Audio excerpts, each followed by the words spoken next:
Assalamualaikum warahmatullahi wabarakatuh. Selamat datang Santri Digital. Selamat hari Jumat dan selamat beraktivitas. Berjumpa lagi dengan kami di segmen Ensiklo Santri. Kali ini kami akan menyajikan informasi seputar medis Islami yang akan menambah khazanah keilmuan santri digital sekalian.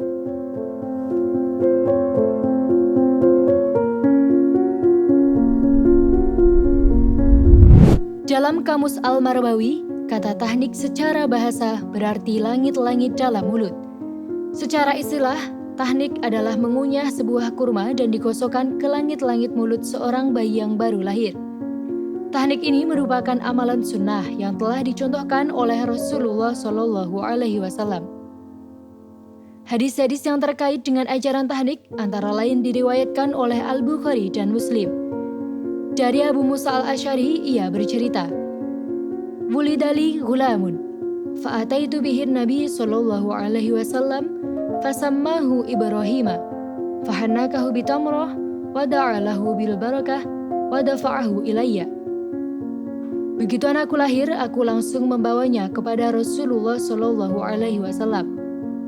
Beliau pun lantas memberinya nama Ibrahim dan mentahniknya dengan sebutir kurma, kemudian mendoakan dan memohonkan keberkahan untuknya, dan setelah itu menyodorkannya kepadaku.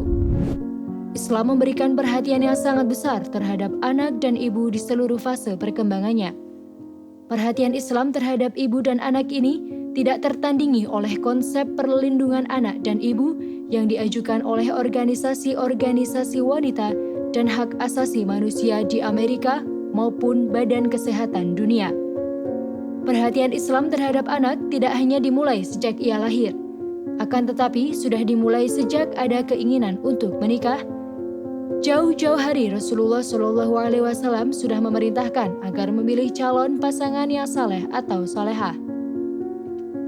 Islam juga memberikan perhatian yang besar terhadap kesehatan, keturunan, dan pembentukan basis keluarga yang kokoh. Tidak hanya dari aspek moral atau keagamaan, akan tetapi juga mencakup aspek genetik, fisik, dan psikologis. Perhatian ini berlanjut pada masa kehamilan, kelahiran, menyusui, mengasuh, dan masa pertumbuhan anak berikutnya.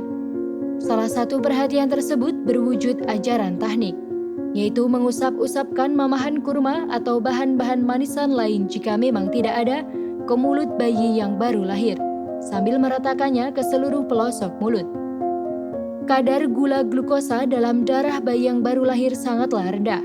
Semakin kecil berat badan bayi, maka semakin sedikit pula kadar gulanya. Dengan demikian, anak-anak yang lahir prematur dengan berat badan kurang dari 2,5 kg memiliki kadar gula yang sangat rendah. Biasanya bayi yang lahir dengan berat badan seperti ini memiliki kadar gula kurang dari 20 mg per 100 mg darah. Sedangkan kadar gula dalam darah anak-anak yang lahir dengan berat badan lebih dari 2,5 kg biasanya lebih dari 30 mg per kadar darah yang sama. Kadar gula 20-30 mg bisa dibilang sangat rendah dari tingkatan normal gula dalam darah. Karenanya terkadang ia bisa menyebabkan beragam gangguan kronis, juga beberapa gejala lain, seperti tidak mau menyusu, otot menjadi ringkih, nafas sering terhenti, dan terkena sawan. Jika kondisi ini tidak segera mendapatkan penanganan yang baik, maka bisa berujung pada kematian bayi. Padahal sebenarnya upaya penanganan masalah kerendahan kadar gula pada bayi sangatlah mudah, yaitu cukup dengan memberikan kadar glukosa yang telah dilarutkan dalam air, baik dengan cara tahnik melalui mulut maupun melalui infus. Rasulullah SAW mentahnik anak-anak yang baru lahir dengan buah kurma, yaitu dengan cara mengambil buah kurma yang telah beliau mamah dari dalam mulut, kemudian menyuapkannya ke dalam mulut bayi, dengan pelarut yang tidak lain adalah air liur beliau. Langkah Rasulullah SAW mengandung hikmah yang cukup dalam. Buah kurma mengandung glukosa dalam kadar yang cukup, terutama setelah dilarutkan dengan air liur yang mengandung enzim-enzim dan secara khusus mengubah gula dual sukros menjadi gula monosukros. Air liur juga mempermudah larutnya gula, sehingga anak yang baru lahir dapat menerima zat gula dengan mudah. Karena sebagian besar atau bahkan semua bayi yang baru lahir membutuhkan glukosa langsung setelah kelahirannya, maka mentahnik bayi dengan buah kurma yang sudah dilarutkan merupakan suatu kesunahan dan juga merupakan terapi preventif dengan nilai urgensi yang sangat strategis. Ia merupakan kemukjizatan medis zaman Rasulullah SAW yang belum diketahui oleh umat manusia kala itu dan beberapa generasi setelahnya. Hadis-hadis yang mengungkapkan ajaran mentahnik anak ini telah membuka cakrawala penting dalam usaha melindungi anak, terutama pada anak prematur dengan bobot kurang dari standar normal. Pemberian zat gula yang telah dilumatkan dan siap saji pada bayi yang baru lahir adalah hal yang sangat baik dalam kasus ini.